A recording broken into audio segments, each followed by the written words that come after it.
Ang mabuting balita ng Panginoon ayon kay San Juan.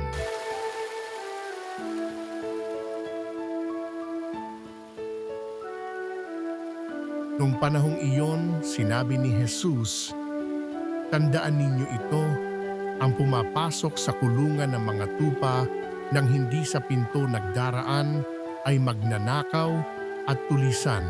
Ngunit ang nagdaraan sa pintuan ay siyang pastol ng mga tupa. Pinapapasok siya ng bantay pinto at pinakikinggan ng mga tupa ang kanyang tinig.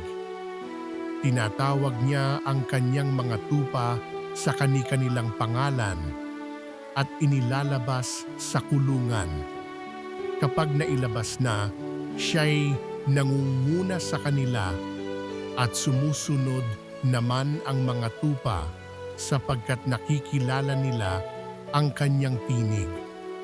Hindi sila sumusunod sa iba, bagkus pa nga'y patakbong lumalayo, sapagkat hindi nila nakikilala ang kanyang tinig." Sinabi ni Jesus ang talinghagang ito, ngunit hindi nila naunawaan ang ibig niyang sabihin. Kaya't muling sinabi ni Jesus, "Tandaan ninyo, ako ang pintuang dinaraanan ng mga tupa. Ang mga nauna sa akin ay mga magnanakaw at mga tulisan, ngunit hindi sila pinakinggan ng mga tupa. Ako ang pintuan.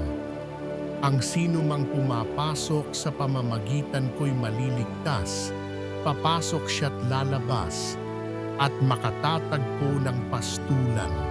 Kaya lamang pupunta rito ang magnanakaw ay upang magnakaw, pumatay at magwasak. Naparito ako upang ang mga tupay magkaroon ng buhay, isang buhay na ganap at kasiyasiya." Ang mabuting balita ng Panginoon